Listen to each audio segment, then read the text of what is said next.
Monsieur le Président du Congrès, Mesdames et Messieurs élus de Guyane, Mesdames et Messieurs représentants des chambres consulaires, acteurs économiques, socioprofessionnels, Mesdames et Messieurs les représentants des collectifs, chers citoyens de Guyane, Mesdames et Messieurs. Il y a 2 ans, après la signature de l'accord de Guyane, nous nous sommes réunis en Congrès pour mettre en place une méthode et un calendrier. À cette occasion, j'avais porté à l'attention de chacun 4 documents. Les États généraux de 1997, le pacte de développement de 1999, le PV du Congrès du 29 juin 2001, enfin le projet de société de 2001. Avant nous, nos prédécesseurs les plus illustres appelaient déjà un changement. Parmi eux, je ferai mien les mots prononcés par Léopold Leder qui, en juillet 1971, devant le ministre d'État Pierre Messmer, pour reposer ainsi la question, disait, je cite, « Qui pourrait nier, ressentir la nécessité de réaliser une sérieuse réforme politico-administrative permettant à ce pays de faire ses premiers pas dans la voie économique et sociale à l'aide d'une législation caractérisée par sa rapidité, sa souplesse et son efficacité ?» La réponse, personne. Car cette aspiration, nous l'avons tous exprimée il y a plus d'1 an lors du congrès du 27 novembre 2018. Et c'est à cette même aspiration que le projet Guyane a été présenté aujourd'hui, entend répondre. Avant de donner mon sentiment sur ce document, je voudrais remercier toutes les parties prenantes de la commission ad hoc. Je regrette sincèrement, et je m'en excuse, de n'avoir pu participer à toutes les réunions, le plus souvent en raison d'un calendrier parlementaire particulièrement chargé en 2019. Je le dis d'emblée, pour ce qui me concerne, je souscris pleinement à la formalisation d'un cadre mieux adapté qui porte le développement économique et social de la Guyane. Je l'ai dit par le passé, ma priorité est de sortir du droit commun, d'en finir avec le principe d'identité législative. Aussi, sur le principe, je ne peux qu'adhérer à l'objectif poursuivi par ce projet Guyane, d'autant que celui-ci s'inspire assez largement du projet de société de 2001 que j'ai soutenu largement en son temps. Cependant, 19 années se sont écoulées et à la rélecture du document finalisé, de mon point de vue, quelques ajustements me semblent nécessaires. De même, je crois qu'il nous faut être clair sur les alternatives juridiques et constitutionnelles qui s'offrent à nous, aussi bien vis-à-vis de l'État français que de l'Union européenne. Je voudrais donc partager avec vous quelques observations. D'abord sur le contenu du projet. Le projet Guyane doit être avant tout guyanais. Ce projet Guyane, issu des travaux de la commission ad hoc, porte assez clairement le projet d'un statut sui generis comparable à celui de la Nouvelle-Calédonie ou dans une moindre mesure à celui de la Polynésie. Il propose également une organisation administrative concernant les districts proches de celle de notre voisin du Suriname. Qu'il s'agisse du statut constitutionnel, de la répartition des compétences ou du mode de gouvernance, il est naturel et légitime de nous intéresser à la situation d'autres territoires et même de nous en inspirer. Dans cet exercice fastidieux, prêtons tout de même attention à ce que notre projet n'apparaisse pas, en certains points, comme un calque de ceux qui se feraient ailleurs. Les statuts respectifs de la Calédonie, de la Kanaki et de la Polynésie sont le fruit de leur histoire propre et de leurs différences. Pour l'un, faut-il le rappeler, une histoire lourde qui porte les stigmates des affrontements.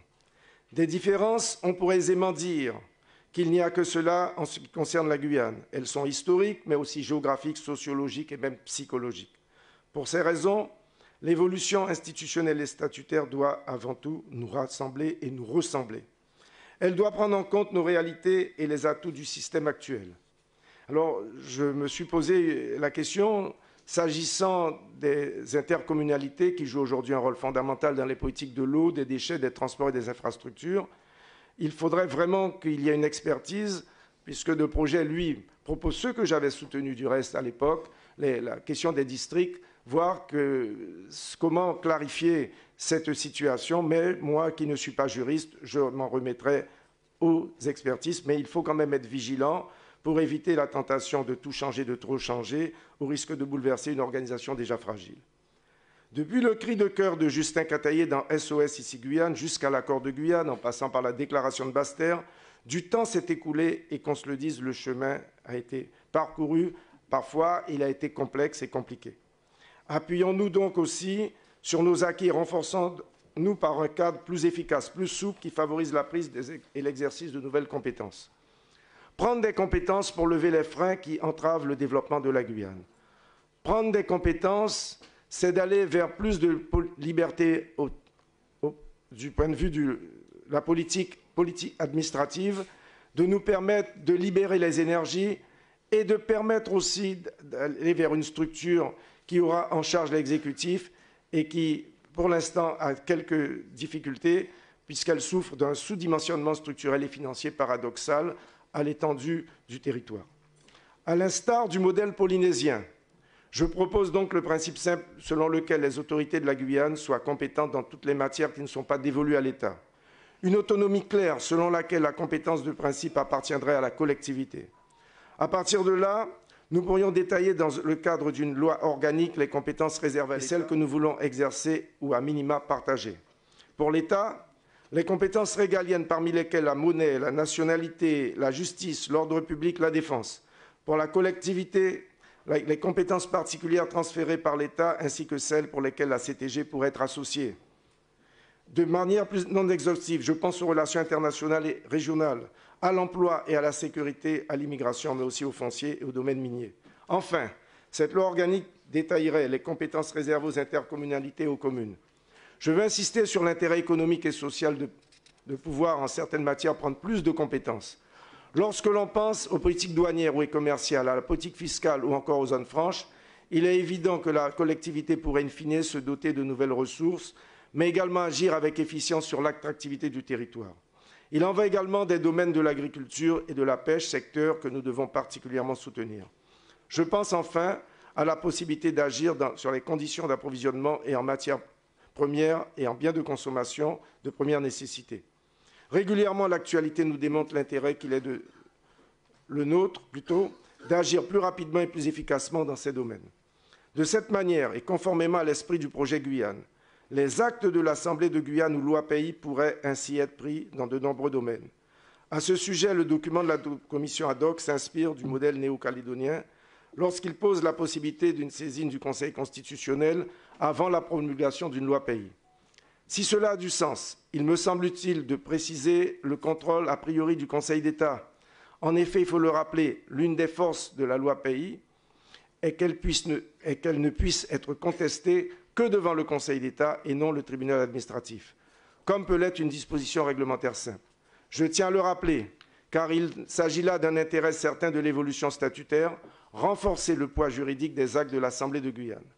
Je voudrais maintenant avoir un mot sur la forme juridique et constitutionnelle qu'il nous faudra nécessairement formaliser.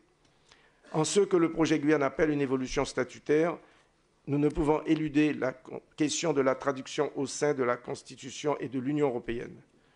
La place de la Guyane dans l'Union européenne. En tant que RUP, région ultrapériphérique, la Guyane bénéficie de fonds structurels importants, environ plus de 600 millions, 662 millions pour la période 2014-2020, mais reste également soumise à un droit communautaire, parfois responsable de distorsions de concurrence par rapport à nos voisins. Nous le voyons au quotidien avec des normes techniques communautaires coûteuses qui pénalisent le dynamisme économique. En tant que PTOM, Polynésie, Nouvelle-Calédonie ou Saint-Barth bénéficient quant à eux du Fonds européen de développement, le FED, mais dans des proportions, et il faut le reconnaître et le dire, nettement plus faibles. À la lumière des avantages et des inconvénients de chaque statut, quel choix ferons-nous? C'est probablement un angle mort du projet Guyane qu'il faudra expertiser, de mon point de vue, et régler. S'agissant de notre place dans la Constitution française, j'entends dire ici et là que le débat 73 et 74 serait dépassé.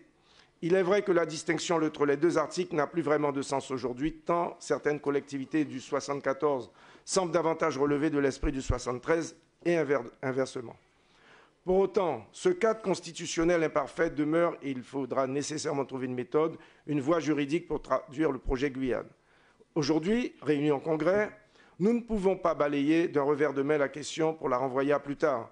Un nouveau statut, pour qu'il soit si généris, quel qu'il soit ou un autre, nécessitera une réforme, et cela a été dit par mon collègue, une réforme constitutionnelle. Aussi, que ceux qui opposent plutôt le projet Guyane à une loi Guyane au motif que cette dernière renverrait au calendrier grec l'évolution statutaire se le disent, quelle que soit l'option retenue, il faudra être réaliste.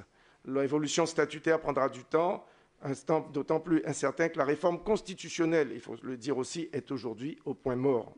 Dans ce contexte, Je l'ai dit lors du dernier congrès, je ne m'opposerai pas à une loi Guyane qui permette à la collectivité d'engranger de nouvelles compétences à court terme, et si seulement elle n'entrave pas l'évolution statutaire et la consultation de la population. De son côté, Mme Girardin, ministre de l'Outre-mer, porte l'idée d'un article unique dans la Constitution au sein duquel chaque territoire définirait par une loi organique son statut. Là encore, il faut voir analyser. Et moi, je serais favorable si seulement elle permet à la Guyane de sortir du droit commun, conformément au principe de spécialité législative et d'exercer des compétences supplémentaires. Nous ne devons être ni dans l'angélisme, ni dans le dogmatisme. Nous devons être ouverts au dialogue et à toutes les possibilités. Mais je veux que nous fixions avec lucidité un cap clair auquel nous nous tiendrons, celui d'une autonomie politique et administrative accrue. Néanmoins, la force de notre statut résidera dans le poids juridique que nous lui donnerons. Je reste convaincu que seule une modification de la Constitution, une loi organique consacrant la spécialité législative de la Guyane nous permettront d'avancer de manière pérenne. Cela étant posé, les différentes options et le calendrier bloqué de la réforme constitutionnelle doivent nous interroger.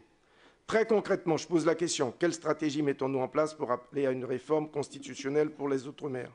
Je crois qu'il faut aller au fond de la réflexion parce que nous avons aussi interrogé peut-être d'autres collectivités ultramarines, mais aussi l'Assemblée nationale et le Sénat étant un des acteurs clés de la réforme constitutionnelle.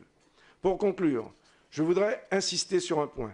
Le projet Guyane doit être le fruit d'un accord et non d'une lutte. Un pas en avant, deux pas en arrière. Trop souvent ressenti et qui a prévalu jusqu'ici dans le débat statutaire. La Guyane n'est jamais sortie grandie de ses divisions intestines. L'unité guyanaise, ce n'est pas une unité candide, mais une unité claire qui travaille, non pas pour le présent, mais pour l'avenir, pour les générations futures qui nous regardent.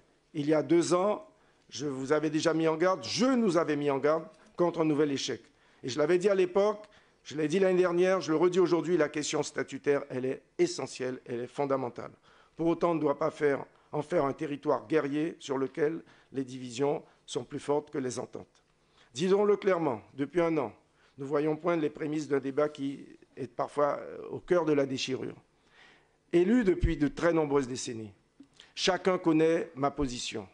Je l'ai récemment déclaré et affirmé dans une tribune qui rappelait l'esprit de la déclaration de Basse-Terre du décembre 1999 et la nécessité de dépassionner le débat pour formaliser un véritable droit à la différence. Nous ne quémandons rien. Nous exigeons un droit à la différence que nos réalités commandent. En sous-estimant ces Outre-mer, la République nous a fragilisés. Elle s'est fragilisée elle-même. Mais plutôt qu'une lutte guerrière entre Guyanais, voire un combat contre l'État, faisons de ce congrès une entente, un accord. Un accord avec l'État pour permettre aux Guyanais de s'exprimer, d'agir véritablement pour le pays Guyane. Un statut à la carte qui n'est ni un préalable ni une fin en soi, mais un moyen politique et constitutionnel pour privilégier des relations fondées sur un partenariat gagnant-gagnant, accepté par tous. Résolument optimiste, je veux croire notre Guyane capable de se rassembler pour formaliser un statut propre qui consacre son droit à la différence. Mes chers collègues, il n'est plus urgent d'attendre comme en 2003, il est maintenant urgent d'agir. Je vous remercie.